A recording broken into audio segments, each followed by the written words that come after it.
মত ছিল বিয়েতে? এসব প্রশ্নের মানেটা কি স্নেহা? প্রশ্নগুলো আমার উপর ছেড়ে দে, you just answer the question. হ্যাঁ ছিল। কেন বিয়ে করছিস রাহুলকে? সময় কাটছিল না, নাথিং টু ডু, তাই বিয়ে করি? না because you love him? Because I love him. ব্যাস, তাহলে আবার ঘরে গিয়ে বস, প্রবলেম সলভড। প্রবলেম থাকলে তো একটা বারান্দায় দাঁড়িয়ে দাঁড়িয়ে ভাবার মানে হয়।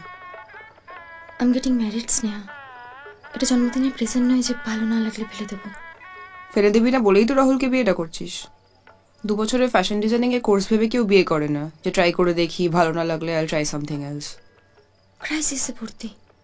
ওর মার ধারণা আমি একটা স্পয়েলড ব্রেড। আমার বাবা মার কথা তো ছেড়েই দে, ওদের কাছে রাহুল একটা। তোরা কি একে অপরের মা বাবাকে বিয়ে করছিস? সবসময় আর কি ভালো লাগে না।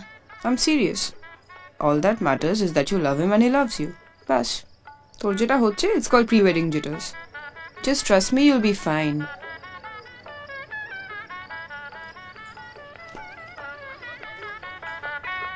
Here. রাহুলকে বলেছি It will ease the tension. বিয়ের পর আর খাস না।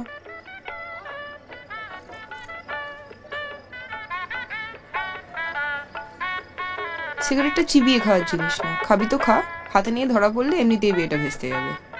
রিনা,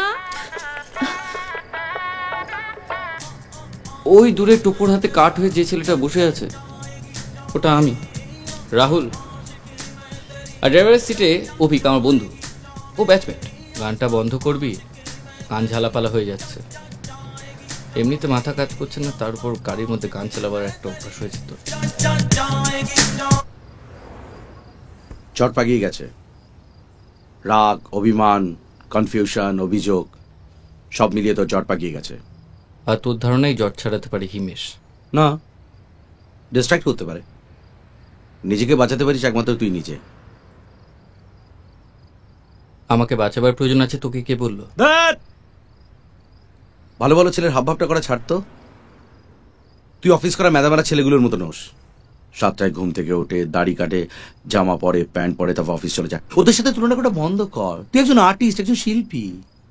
তোর জীবনে যে অফুরন্ত সময়, ইন্সপিরেশন, উশৃঙ্খলতা, হ্যাঁ ব্যাস, গান করবি, গান লিখবি, চুটিয়ে মেয়েরা প্রেমে পড়বে, তবে সুযোগ বুঝে লেঙ্গি মেরে দিবি।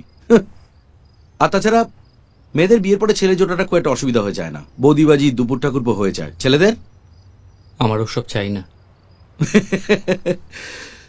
সে তোর এখন কোনো ফোসাইড নেই তাই।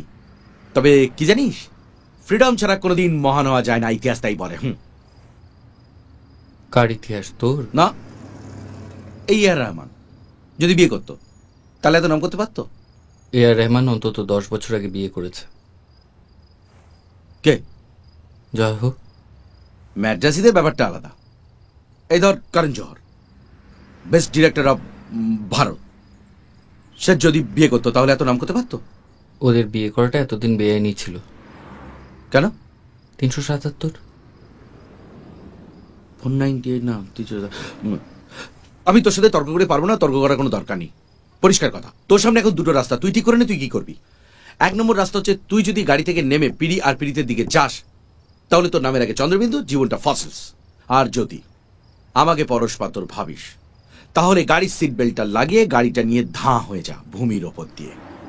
ব্যাস, এখন তুই কোনটা করবি সেটা তোর উপর নির্ভর করছে। কথাটা খুব খারাপ বলেনি। সত্যি হয়তো সংসার করতে গিয়ে গান বাজনা 12টা বেজে যাবে। কে জানতো বিয়ে করতে গেলে এত টেনশন হয়। অপু সংসারের প্রথম বরটা মনে হয় এই টেনশনেই পাগল হয়ে গেছিল।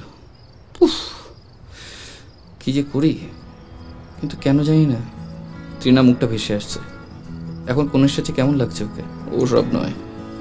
প্রীতির গ্র্যাজুয়েশন পার্টির দিন যে মেয়েটা চুপ করে এক্ষণে বসেছিল, এখন তার কথা।